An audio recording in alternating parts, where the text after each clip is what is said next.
प्रिय विद्यार्थियों, नमस्कार। स्वागत है एक बार पुनः आपका ज्ञान दर्पण में। ज्ञान दर्पण में हम लोग हिंदी व्याकरण के अंतर्गत विकारी शब्द में क्रिया के भेद पढ़ रहे हैं। क्रिया के कुछ भेद हम लोगों ने सीख लिया है, कुछ का बाकी है, तो आज उसी पे चर्चा करेंगे। लेकिन उसके पहले मेरी आप लोगों से एक रिक्वेस्ट है कि आप लोग चैनल पे नए हैं तो चैनल को सब्सक्राइब करिए, बेल आइकन दबाइए, ताकि नए नए जो भी कंटेंट यहाँ से अपलोड किए जाएं वो आपको समय से मिलते रहें। यहाँ पर व्याकरण को आप लोगों को एक क्रमबद्ध तरीके से सिखाया जाएगा। हाँ, ये अलग की बात है कि एक दो दिन गैप करके कंटेंट यहाँ से भेजे जा रहे हैं। उसके पीछे भी अपनी वजह है कि आप लोगों को जितना मिला है उसको आप लोग नोटबुक पे लिख लीजिए, उसको आप लोग समझ लीजिए, याद कर लीजिए, फिर आगे बढ़ें। इस उद्देश्य से मैं धीमी गति से चल रहा हूँ, तो आप लोग यहाँ पर बने रहिए। पूरा का पूरा हिंदी व्याकरण आप लोगों को बेहतर से बेहतर ढंग से समझाने का पूरा प्रयास किया जाएगा। तो चलिए देर न करते हुए शुरू किया जाता है। आज प्रयोग के आधार पर क्रिया के भेद। अभी हम लोगों ने इसके पहले कर्म के आधार पर पढ़ा था, आज हम लोग पढ़ेंगे प्रयोग के आधार पर। पिछले वीडियो में हमने देखा कि प्रयोग के आधार पर क्रिया के 5 भेद थे, जिसमें से जो पहला था वह था प्रेरणार्थक क्रिया। प्रेरणार्थक क्रिया, प्रेरणार्थक क्रिया। प्रेरणार्थक क्रिया किसे कहेंगे? प्रेरणार्थक क्रिया किसे कहेंगे? जब कर्ता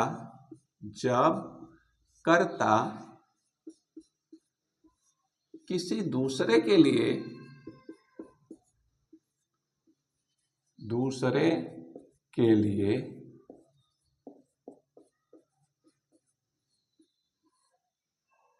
कार्य करता है अथवा करवाता है तो उसे प्रेरणार्थक क्रिया कहते हैं। उसे प्रेरणार्थक क्रिया कहते हैं।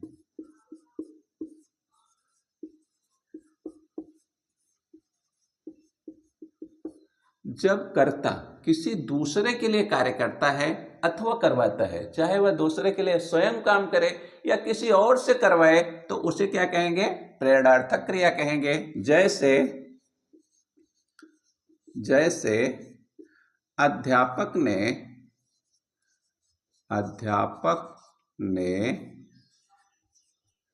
बच्चों को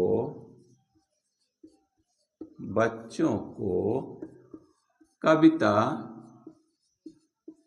सुनाई। अध्यापक ने बच्चों को कविता सुनाई। अध्यापक ने बच्चों को कविता सुनाई। यहाँ पर अगर हम लोग ध्यान से देखें तो अध्यापक काम तो कर रहा है, लेकिन वह अपने लिए नहीं कर रहा है। कविता उन्होंने सुनी नहीं, सुनाई। किसको सुनाई? बच्चों को सुनाई। किसको सुनाई? बच्चों को सुनाई। वह सुनने के लिए नहीं कर रहा है। जो भी काम कर रहा है वह सुनने के लिए नहीं कर रहा है, बल्कि बच्चों के लिए कर रहा है। इसलिए क्या हो जाएगी? प्रेरणार्थक क्रिया हो जाएगी। जो सुनाई है वह कौन सा क्रिया हो जाएगी? प्रेरणार्थक क्रिया हो जाएगी। और प्रेरणार्थक क्रिया भी 2 प्रकार की होती है, जिसमें एक प्रेरणा मिले और जिसमें 2 प्रेरणा मिले। एक प्रेरणा मिलेगी तो उसे बोलेंगे एक प्रेरणार्थक, 2 प्रेरणा मिलेगी तो उसे बोलेंगे 2 प्रेरणार्थक। जैसे इसमें 2 लोग हैं, कौन कौन? ये मान लीजिए अध्यापक है, ये बच्चे हैं। अध्यापक काम कर रहा है किसके लिए? बच्चों के लिए। किसके लिए? बच्चों के लिए। यहाँ पर एक लाइन आई, इसे बोलेंगे एक प्रेरणार्थक। क्या बोलेंगे? एक प्रेरणार्थक। इसी को दूसरे तरीके से समझिए। अध्यापक ने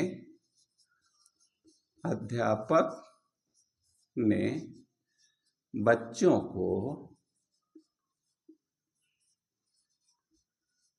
कविता सुनवाई।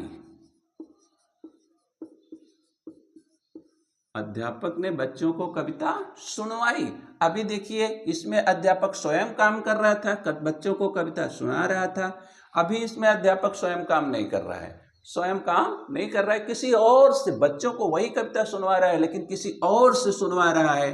तो यहाँ पर तो एक अध्यापक हो गया, दूसरा ये हो गया जिससे वो सुनवाएगा, तीसरे बच्चे हो गए।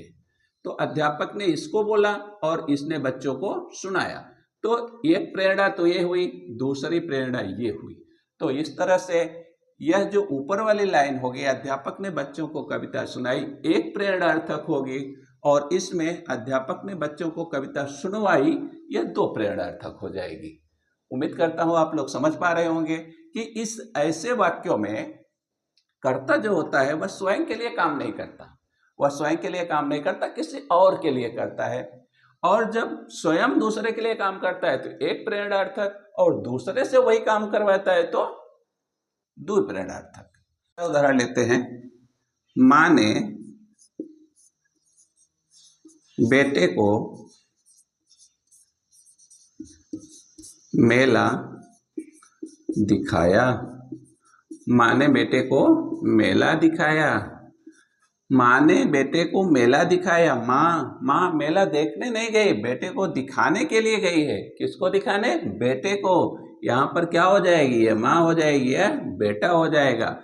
और बेटे को मेला दिखाई, इसलिए कितनी प्रेरणा हुई? एक प्रेरणा हुई। अतः ये जो दिखाया शब्द है प्रेरणार्थक तो है ही है। कौन सा प्रेरणार्थक है?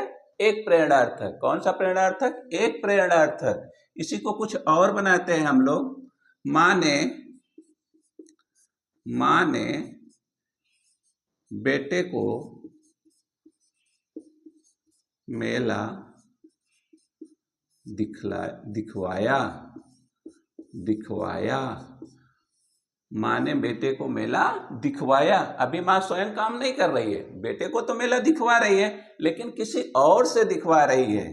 तो यहाँ पर माँ हो गई, यहाँ पर कोई और हो गया जिसको बोल रही है कि मेरे बेटे को मेला दिखाओ, और ये बेटा हो गया। तो इस तरह से इसमें कितनी प्रेरणाएं हो गई? ये तो बेटा हुआ, इनको कहाँ कहाँ प्रेरणा मिली? इससे मिली, इससे मिली। हमको इसको देखना है, एक और दो। तो ये कितने प्रेरणार्थक हुए? दो प्रेरणार्थक। तो आप लोग, उम्मीद करता हूँ कि इसको आप लोग समझ पा रहे होंगे। इसमें ज़्यादा कुछ नहीं आता, परीक्षाओं में यही आता है कि माँ ने बेटे को मेला दिखवाया या दिखलाया, नहीं दिखवाया, इसमें कौन सी क्रिया होगी? हम बताएंगे, प्रेरणार्थक क्रिया होगी। माँ ने बेटे को मेला दिखाया, कौन सी क्रिया होगी? प्रेरणार्थक क्रिया होगी। एक बार आप लोग स्क्रीनशॉट लेना चाहें तो ले लीजिए, फिर बाकी आगे बढ़ते हैं। तो चलिए हम लोग आगे बढ़ते हैं। नंबर दो हो गया पूर्वकालिक क्रिया। पूर्वकालिक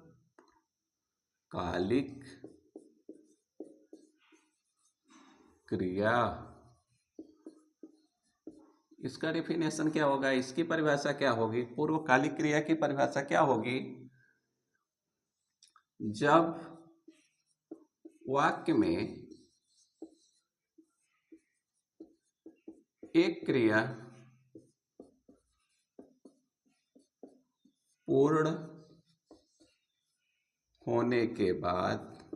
पूर्ण होने के बाद दूसरी क्रिया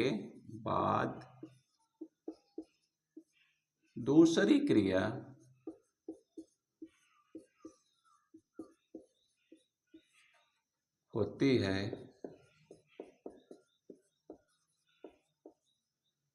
जब वाक्य में एक क्रिया पूर्ण होने के बाद दूसरी क्रिया होती है तो पहली क्रिया को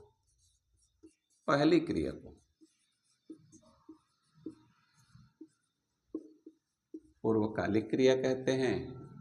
पूर्वकालिक क्रिया कहते हैं।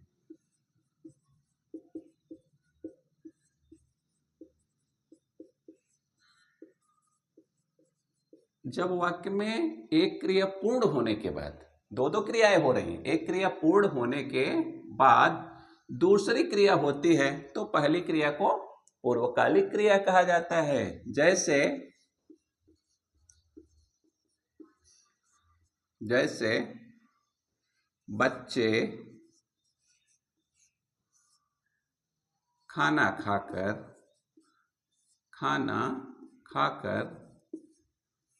खेलने गए।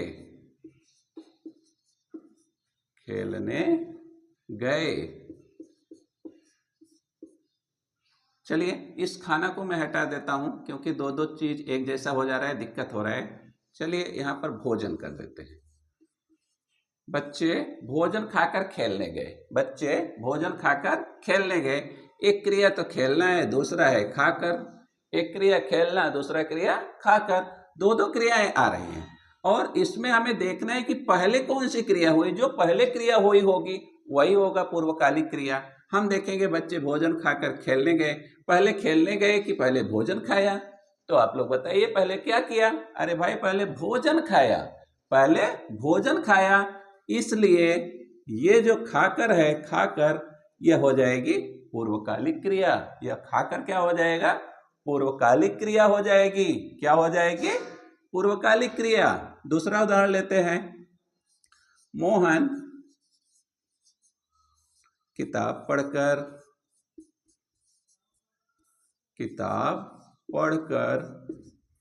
सो गया।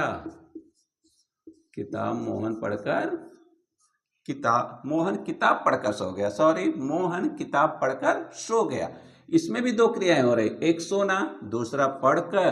पहले कौन सी हो रही है? पहले पढ़कर हो रही है, ये वाली पहले हो रही है, इसलिए यह हो जाएगा पूर्वकालिक क्रिया। और इस तरह से इसमें खाकर पूर्वकालिक क्रिया और इसमें पढ़कर पूर्वकालिक क्रिया। चलिए एक और उदाहरण लेते हैं।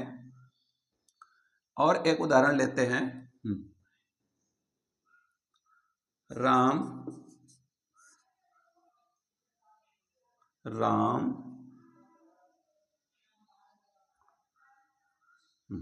सेब काटकर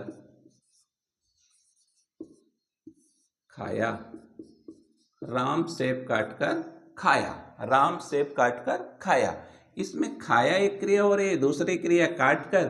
पहले कौन सी हो रही है? पहले काटकर हो रही है, इसलिए यह पूर्वकालिक हो जाएगी। और खाया बाद में हो रहा है, इसलिए दोनों में ये पहले हो रहा है, इसलिए यह पूर्वकालिक हो जाएगी।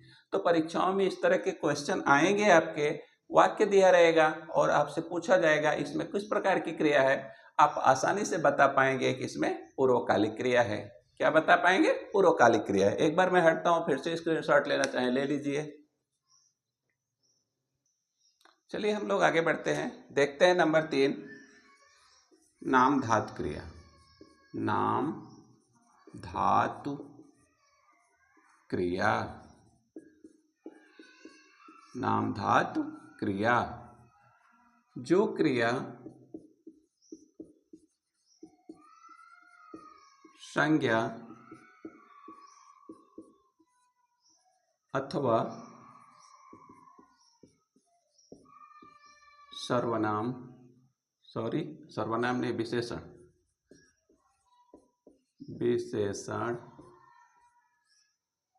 से बनती हैं,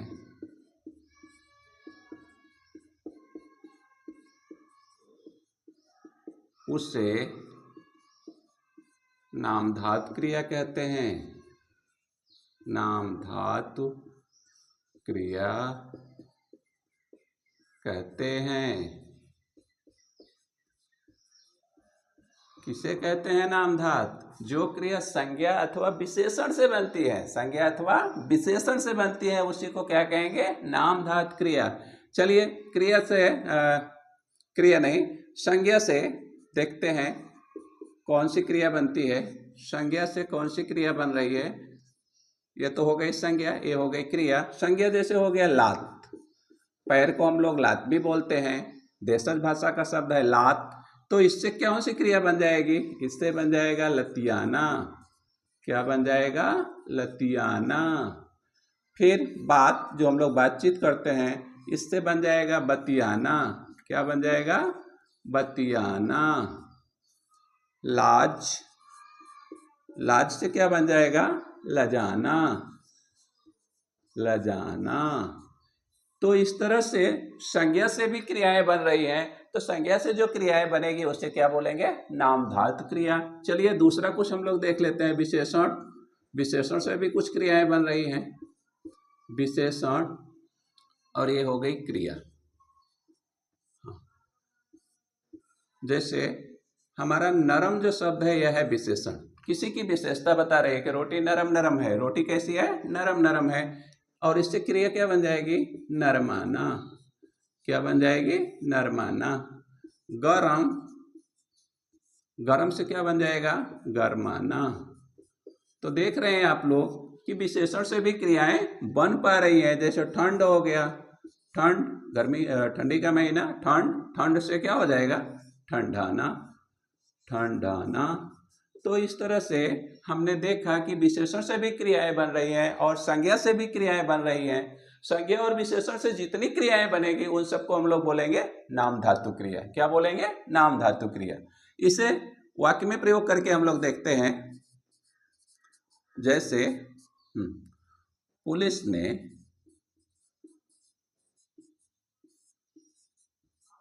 चोर को लतियाया। पुलिस ने चोर को लतियाया। जब चोर कोई अपराधी कोई अपराध करता है तो पुलिस पकड़ के ले जाती है तो क्या करती है? डंडे से मारती है। लेकिन यहाँ पर क्या है? पुलिस ने चोर को लतियाया। तो जो लतियाया शब्द आया है ये क्रिया है। कौन सी क्रिया हो जाएगी? नाम धातु क्रिया हो जाएगी। कौन सी क्रिया? नाम धातु क्रिया। और एक आध उदाहरण देते हैं। हाँ, मोहन ने मेरी किताब हथिया ली। मोहन ने मेरी किताब हथिया ली। जो मोहन रहे ना, हमारी किताब हथिया ले हैं। तो इसमें जो हथियाना शब्द है, हथिया लिया या हथियाना, ये क्या हो जाएगा? बात से बतियाना, हाथ से हथियाना यहाँ पर नहीं लिया हूं, लेकिन ये क्या हो जाएगा? नाम धातु क्रिया हो जाएगी। क्या हो जाएगी? नाम धातु क्रिया हो जाएगी। चलिए एक और उदाहरण देखते हैं। एक विशेषण से ले लेते हैं। माँ ने भोजन को गरमाया। भोजन जो था ठंडा हो गया था। काफी देर से मैं खाने के लिए आया तो भोजन ठंडा हो गया था, तो मेरी माता जी ने इसको क्या किया? गरमाया। तो ये जो गरमाया है, गरमाया जो शब्द है, यह क्रिया है। किस प्रकार की क्रिया होगी? नाम धातु क्रिया होगी। जो भी क्रियाएं संज्ञा अथवा विशेषण से बनेगी उन सभी क्रियाओं को हम लोग बोलेंगे नाम धातु क्रिया। तो एक बार पुनः आप लोग स्क्रीनशॉट लेना चाहें तो ले लीजिए, फिर आगे बढ़ते हैं। चलिए हम लोग आगे बढ़ते हैं। नंबर 4, सहायक क्रिया। नंबर 4, सहायक क्रिया। सहायक क्रिया।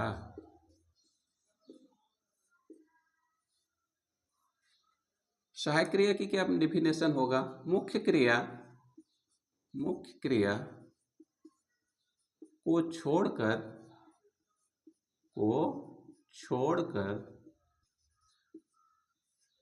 जो भी शेष बचे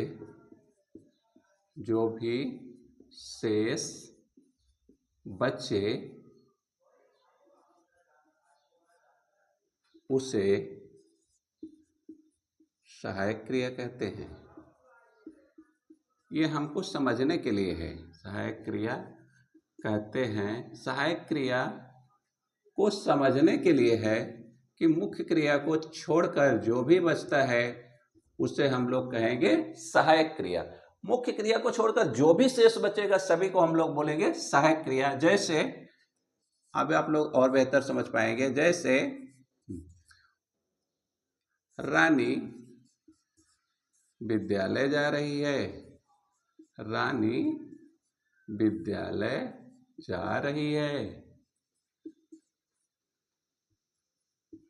रानी विद्यालय जा रही है। इसमें जो जाना है ये तो मुख्य क्रिया हो जाएगी। जाना क्या हो जाएगा? मुख्य क्रिया हो जाएगी। और इसमें जो ये रही है, ये शेष बच रहा है, इसी को हम लोग बोलेंगे, इसी को बोलेंगे सहायक क्रिया। इसी को क्या कहेंगे? सहायक क्रिया। मुख्य क्रिया के आगे जो भी शेष बच जाए उसी को क्या कहेंगे? सहायक क्रिया कहेंगे। क्या कहेंगे? सहायक क्रिया। चलिए दूसरा देखते हैं। मुकेश किताब पढ़ता था। मुकेश किताब पढ़ता था। तो इसमें पढ़ना तो मुख्य क्रिया हो गई। पढ़ना मुख्य क्रिया हो गई। और जो इसमें था था, ये शेष बच रहा है, यही हमारी सहायक क्रिया हो जाएगी। यही क्या हो जाएगी? सहायक क्रिया हो जाएगी। एक और उदाहरण लेते हैं। राधा गाय चराने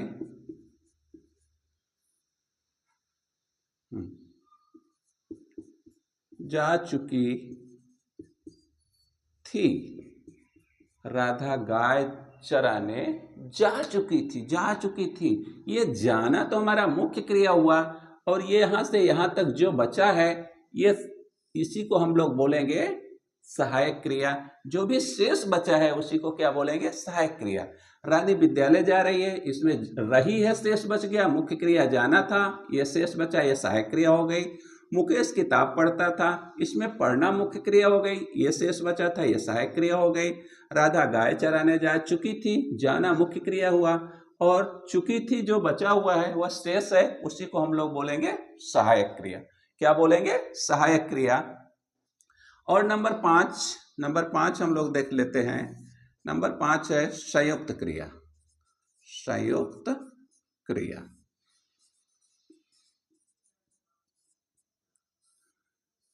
जब दो क्रियाएं एक साथ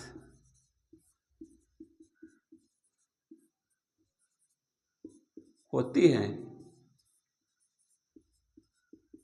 तो उसे संयुक्त क्रिया कहते हैं। उसे क्या कहेंगे? संयुक्त क्रिया कहेंगे।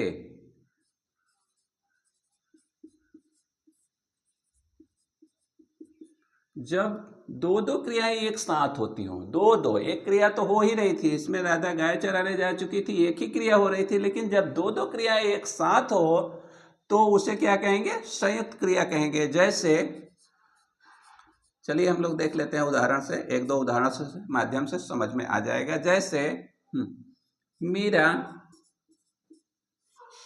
मैदान में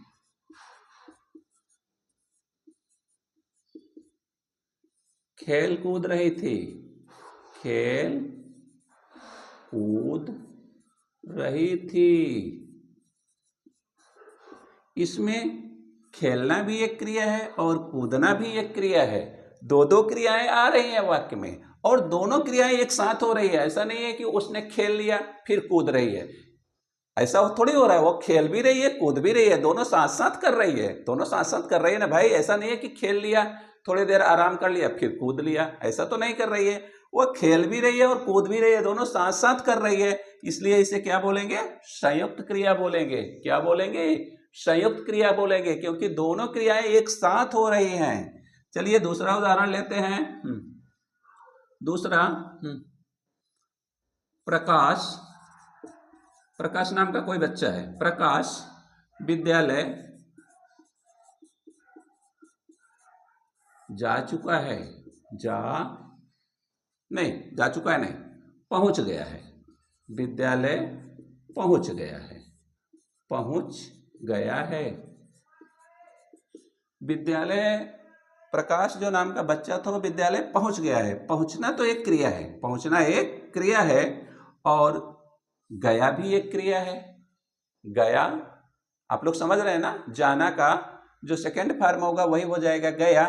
तो दो क्रियाएं एक साथ हो रही है। ऐसा नहीं है एक प्रकाश पहले पहुंचा बाद में गया, दोनों, वह पहुंचा और गया दोनों एक साथ हुआ। पहुंचना और जाना, वहां पे पहुंच जाना एक साथ हुआ। अतः इसको हम लोग क्या बोलेंगे?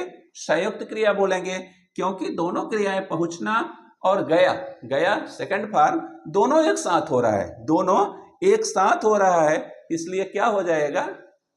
संयुक्त क्रिया हो जाएगी। क्या हो जाएगी? संयुक्त क्रिया हो जाएगी। चलिए एक और उदाहरण हम लोग लेते हैं। चलिए किसी बच्चे का नाम ले लेते हैं। जैसे मीरा को ही ले लेते हैं। मीरा दूध पीकर सो गई। मीरा दूध पीकर सो गई। अब इसमें सोना एक क्रिया, गई एक क्रिया। गई का मतलब वो कहीं गई नहीं, नींद में गई। कहाँ पर गई? नींद में गई। और सोना का मतलब वो पहले लेटी थी, बाद में उसको नींद आ गई। दो दो क्रियाएं एक साथ हुई, एक तो लेट गई, सोना हुआ, नींद आ गई, नींद गई, कहाँ गई? नींद में गई। तो इस तरह से दो दो क्रियाएं एक साथ घटित हो रही हैं, इसलिए इसको क्या बोलेंगे? संयुक्त क्रिया। तो चलिए एक बार पुनः हम आप लोगों का अगर इसे आप लोग स्क्रीनशॉट लेना चाहें तो ले लीजिए, और पुनः स्क्रीनशॉट ले लिया होगा। और मैं आप लोगों को पुनः एक बार रिवाइज करा दूं कि प्रयोग के आधार पर क्रिया के 5 भेद हैं। कितने भेद हैं? 5 भेद हैं। पहला जो था प्रेरणार्थक क्रिया, जब कर्ता स्वयं के लिए काम न करके किसी और के लिए करता है अथवा दूसरे से करवाता है, उसे कहेंगे प्रेरणार्थक क्रिया। दूसरा था पूर्वकालिक क्रिया, जब एक क्रिया के बाद दूसरी क्रिया घटित होती है तो पहली क्रिया को क्या कहेंगे? पूर्वकालिक क्रिया। नंबर 3 थी नाम धातु क्रिया, जितनी भी क्रियाएं संज्ञा और विशेषण से बनी है उसे कहेंगे नाम धातु क्रिया। नंबर 4 थी सहायक क्रिया, मुख्य क्रिया को छोड़कर जो भी शेष बचेगा उसे कहेंगे सहायक क्रिया। नंबर 5 था संयुक्त क्रिया, जब दो दो क्रियाएं एक साथ घटित हों तो उसे कहेंगे संयुक्त क्रिया। उम्मीद करता हूं कि आप लोगों को क्रिया के ये भेद जो प्रयोग के आधार पर थे, इसे आप लोग अच्छे तरीके से समझ गए होंगे। इसे अपनी नोटबुक कॉपी पर लिख लीजिएगा, याद कर लीजिएगा, फिर इसके आगे हम लोग बढ़ते हैं। लेकिन एक रिक्वेस्ट है कि अगर वीडियो आप लोगों को पसंद आए तो अपने दोस्तों को और रिश्तेदारों को शेयर तो ज़रूर करिए यार, इसको बनाने में बहुत मेहनत लगती है। इसको पूरा देखिए, आप लोग आधा छोड़कर देखकर भाग जाते हैं, अच्छा नहीं लगता है। चलिए अगली क्लास में फिर मिलते हैं, तब तक के लिए नमस्कार, धन्यवाद।